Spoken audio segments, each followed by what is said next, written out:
Marley was dead to begin with. There's no doubt about that. His burial was signed by the clergyman, the clerk, the undertaker, and the chief mourner. Even Scrooge signed it, and Scrooge's name was good for anything he chose. Old Marley was as dead as a doornail. Scrooge and Marley were partners for I don't know how many years. Scrooge was his sole administrator, his sole best friend, sole mourner, and even Scrooge was not so cut up by the sad event, but that Marley was an excellent man of business. Scrooge never painted out old Marley's name. There it stood years afterward above the door, Scrooge and Marley. The firm was known as Scrooge and Marley. Sometimes people new to the business called Scrooge, and sometimes Marley. But he answered to both names. It was all the same to him.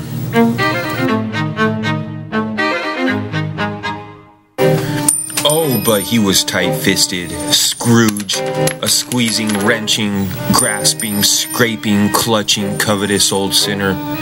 Hard and sharp, the cold with him froze his old features, nipped his pointed nose and shriveled his cheek, made his eyes red and his thin lips blue. Nobody ever stopped him in the street to say, "My dear Scrooge, how are you? When will you come to see me?" No beggars implored him. No children asked him what time it was. No man or woman ever once in all his life asked him the way to such and such a place. On Christmas Eve, old Scrooge sat busy in his counting house. It was cold, bleak, biting heavy fog, and he could hear the people in the court outside up and down, beating their hands upon their breast and stamping their feet upon the pavement stones to warm them up. It was quite dark already. It had not been light all day. The candles were flaring in the windows of the neighboring offices, and fog came pouring in.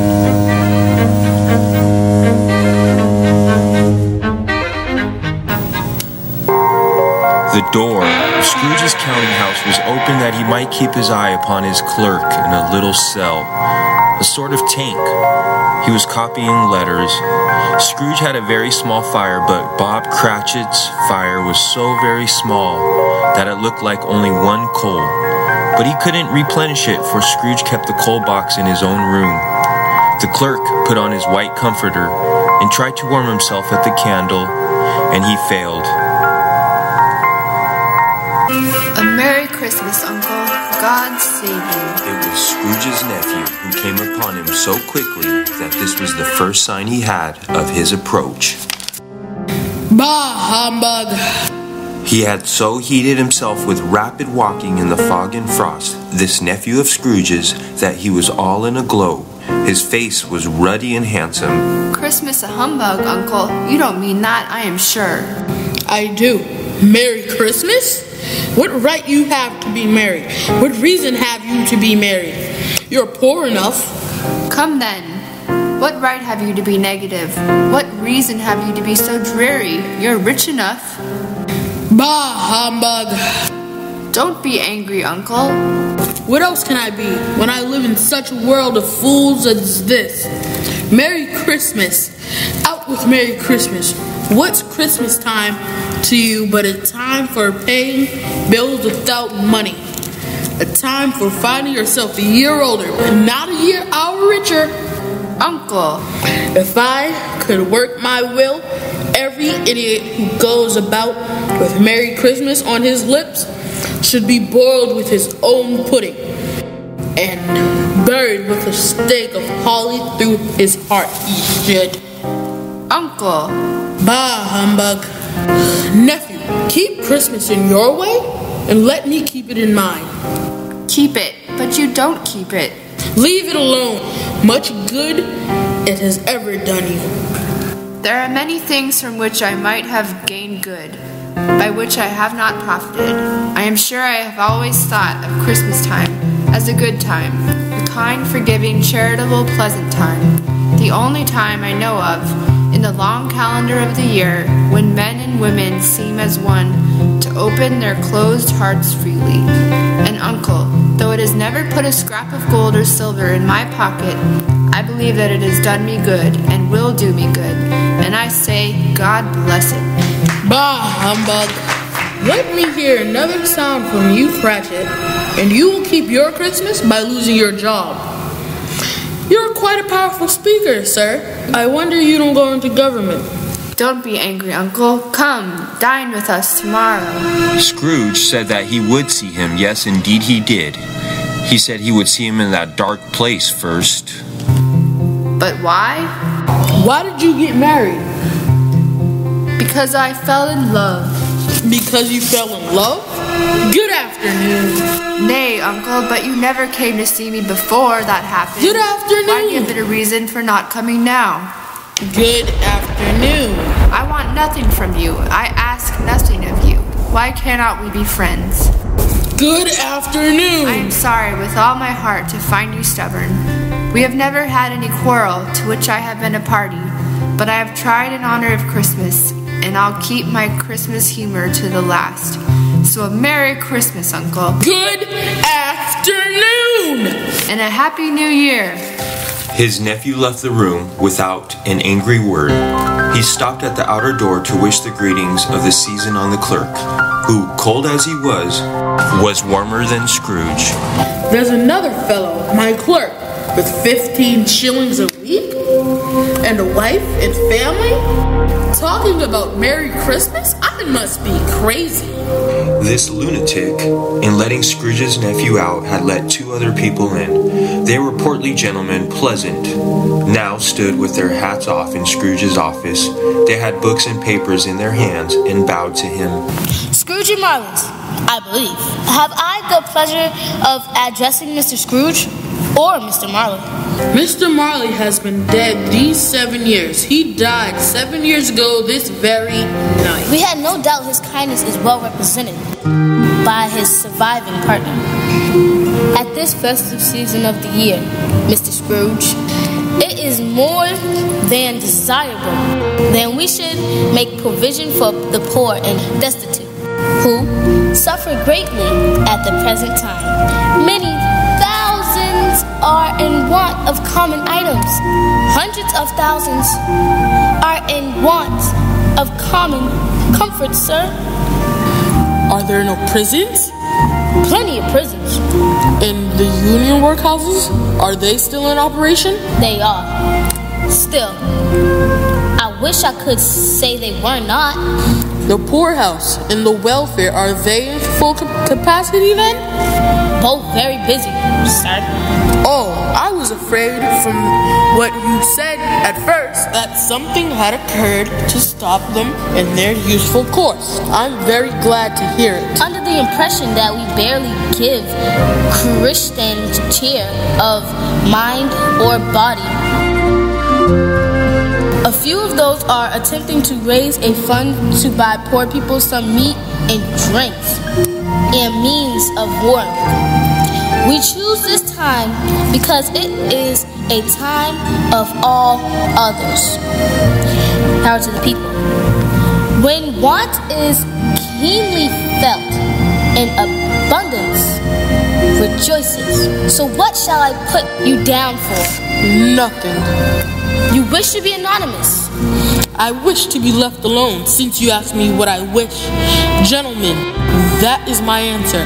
I don't make Merry Christmas at Christmas, and I can't afford to make idle people merry. I help to support the establishments I have mentioned. They cost enough, and those who are badly off must go there. Many can't go there, and many would rather die. If they would rather die, they had better do it and increase the surplus population. But you might have pity. It's not my business. It's enough for man to understand its own business and not to interfere with other people's. Mine occupies me constantly. Good afternoon, gentlemen. Scrooge seized the ruler with such energy of action that the men fled in terror, dismounted from his stool, and promptly admitted closing time to Bob in the tank, who instantly snuffed his candle out and put on his hat. You'll want all day tomorrow, I suppose. It's quite convenient, sir. It's not convenient, and it's not fair.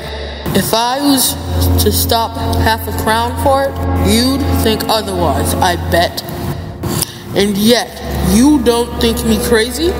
When I pay a day's wages for no work, The clerk observed that it was only once a year. a poor excuse for picking a man's pocket every 25th of December, but I suppose you must have the whole day. Be here all earlier the next morning. The clerk promised that he would, and Scrooge walked out with a growl.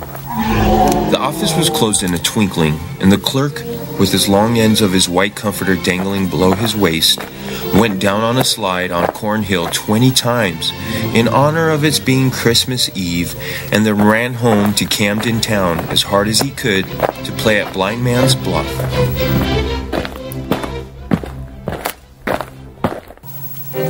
Scrooge took his melancholy dinner in his usual melancholy tavern, and having read all the newspapers and spent the rest of the evening with his banker's books, went home to bed. He lived in chambers which had once belonged to his deceased partner, and they were a gloomy suite of rooms. Scrooge had not bestowed one thought on Marley since his last mention of his 7 years dead partner that afternoon. Let any man explain to me how it happened that Scrooge, having his key in the lock of the door, saw in the knocker not a knocker, but Marley's face. Marley's face had a dismal light about it, like a bad lobster in a dark cellar. It was not angry or ferocious, but looked at Scrooge with ghostly spectacles turned up on its ghostly forehead. The hair was curiously stirred, as if by breath or hot air. As Scrooge looked at this phenomenon, it was a knocker again. He put his hand upon the key and turned it, walked in and lit his candle. He did pause before he shut the door, as if he half expected to be terrified with the sight of Marley looking into the hall, but there was nothing on the back of the door except the screws and the nuts that held the knocker on, so he said, "Bah, humbug." And it closed with a bang. He fastened the door and walked across the hall and up the stairs, slowly, protecting his candle as he went. Darkness is cheap, and Scrooge liked it. But before he shut his heavy door, he walked through his rooms to see that all was okay. Nobody under the table, nobody under the sofa, a small fire in the grate, spoon and basin ready with a little saucepan of dinner. Quite satisfied, he closed his door and locked himself in, double-locked himself, which was not his custom, and put on his dressing gown and slippers, and his nightcap, and he sat down before the fire to eat his dinner. It was a very low fire indeed. He was obliged to sit close to it, and before he could extract the least sensation of warmth, he said, "Bah, humbug." As he looked, he saw the clock bell begin to swing, and soon rang out loudly, as so did every bell in the house. This might have lasted half a minute or a minute, but it seemed an hour. The bells stopped as soon as they began. They were succeeded by a clanking noise, deep down below, as if some person were dragging a heavy chain in the cellar.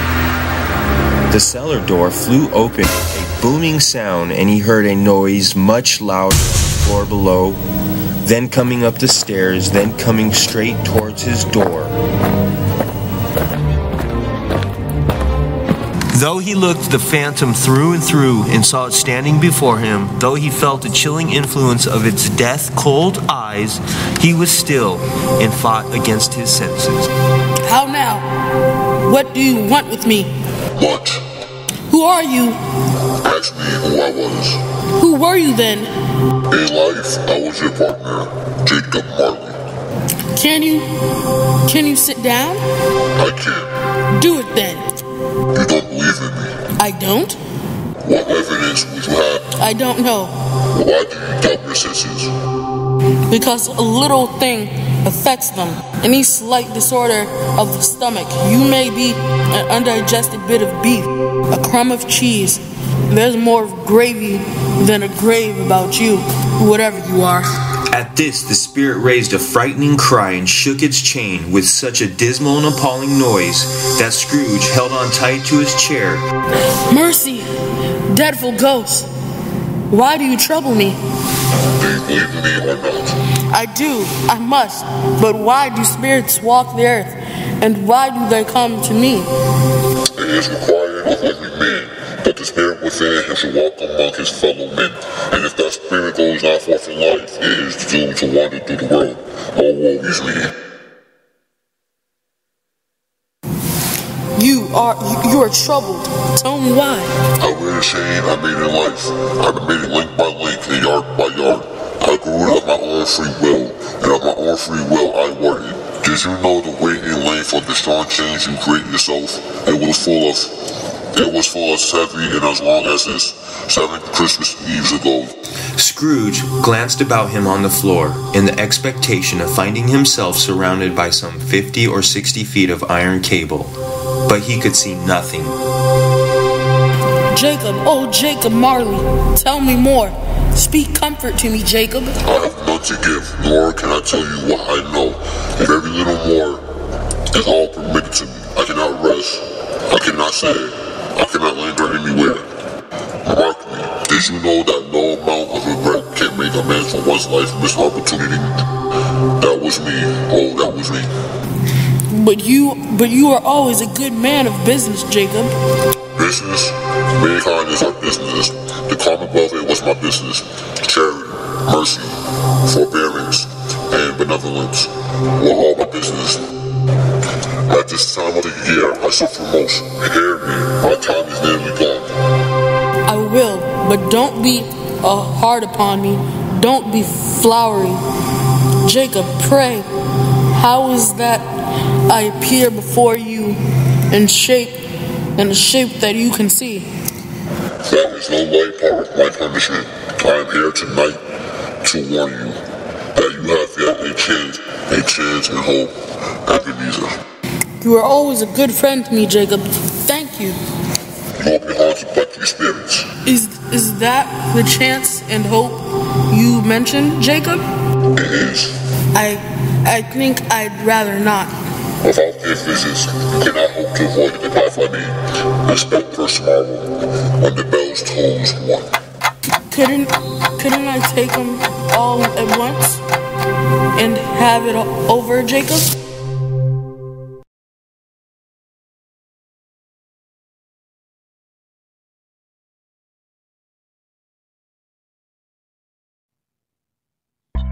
Scrooge found himself face to face with the unearthly visitor. It was a strange figure like a child. Its hair, which hung about its neck and down its back, was white. And yet, the face had not a wrinkle in it. Its legs and feet were most delicately formed. It wore a tunic of the purest white, and around its waist was a lustrous belt, the sheen of which was beautiful. It held a branch of green fresh holly in its hand, and had its dress trimmed with summer flowers. Are you the spirit, sir, whose coming was foretold to me? I am. Who and what are you? I am the ghost of Christmas past. Long past? No, you're past. Scrooge could have not told anybody why, but he had a special desire to see the spirit's light put out. Why would you so soon put out with worldly hands the light that I give? Scrooge made bold to inquire what business brought him there. Your welfare. Scrooge expressed himself much appreciation, but could not help thinking that a good night of sleep would have been much more helpful. Your reclamation, then take. The ghost put out its strong hand as it spoke, and clasped Ebenezer gently by the arm. Rise and walk with me. It would have been in vain for Scrooge to plead that the weather and hour were not friendly to pedestrians, that the bed was warm and the temperature a long way below freezing, that he was clad but lightly in his slippers and dressing gown. The grasp, though gentle as a woman's hand, was not to be resisted. I am mortal and liable to fall. I touch of my hand then, and you shall be upheld. As the words were spoken, they passed through the wall and stood upon an open country road, with fields on either hand. The city had entirely vanished, Not a sign of it was to be seen. The darkness was gone, for it was a clear, cold winter day with snow upon the ground. Good heaven, I was a boy here. What is the matter? That there he was, alone again, when all the other boys had gone home for the jolly holidays. It opened, and a little girl much younger than the boy came darting in, and putting her arms about his neck and often kissing him. Dear, dear brother, I had to come to bring you home, dear brother. To bring you home, home, home. Home, little fan? Yes, home for good and all, home forever and ever. Father is so much kinder than he used to be. That's home like heaven. He sent me in a car to bring you and to have the merriest time in all the world. You're quite a woman, little fan. She clapped her hands and laughed and tried to touch his head, but being too little, laughed again and stood on tiptoe to embrace him. Then she began to drag him in her childish eagerness towards the door. Always a delicate creature, but she had a large heart. So she said, you're right. I will not say it again. Spirit, God forbid. She died a woman and had, as I think, children? One child. True, your nephew.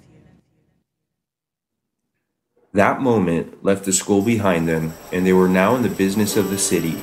Here, shadowy passengers passed, and carts and coaches battled for the way, and all the strife and tumult of the city were real. It was made plain enough by the dressing of the shops that here too it was Christmas time again. But it was evening, and the streets were lit brightly up. The ghost stopped at a certain warehouse door and asked Scrooge if he knew it. Know it. I apprenticed here. They went in, at sight of an old gentleman in a Welsh wig sitting behind such a high desk that if he had been 2 inches taller, he might have knocked his head against the ceiling. Scrooge cried in great excitement. Why, it's old Fezziwig. Bless his heart. It's Fezziwig, alive again. Old Fezziwig laid down his pen and looked up at the clock, which announced the hour of 7.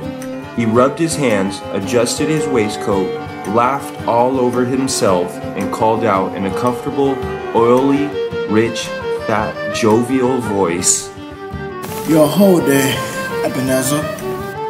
Scrooge's former self, now grown a young man, came briskly in, accompanied by his fellow prentice. Dick Wilkins, to be sure, yes. There he is. Your whole day, Ebenezer, kid. Yo, ho, my boys, no more work tonight. Christmas Eve, kid. Christmas Ebenezer. Let's have the shutters up before American said Jack Robinson.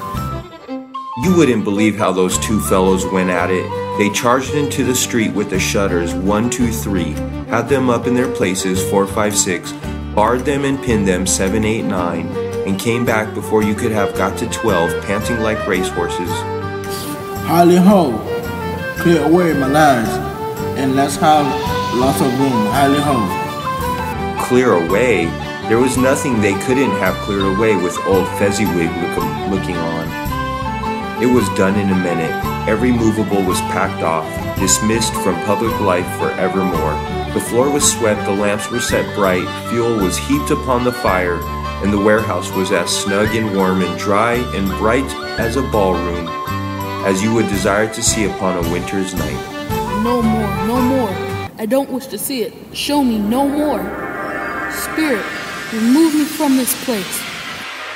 I told you these were shadows of the things that have been, that they are what they are. Do not blame me. Remove me. I cannot bear it. He turned upon the ghost. Leave me. Take me back. Haunt me no longer. The spirit dropped beneath so that the extinguisher cap covered its whole form. But though Scrooge pressed it down with all his force, the light flooded upon the ground and disappeared. He was conscious of being exhausted and overcome by drowsiness, and being in his own bedroom, his hand relaxed, and had barely time to crawl to bed before he sank into a heavy sleep.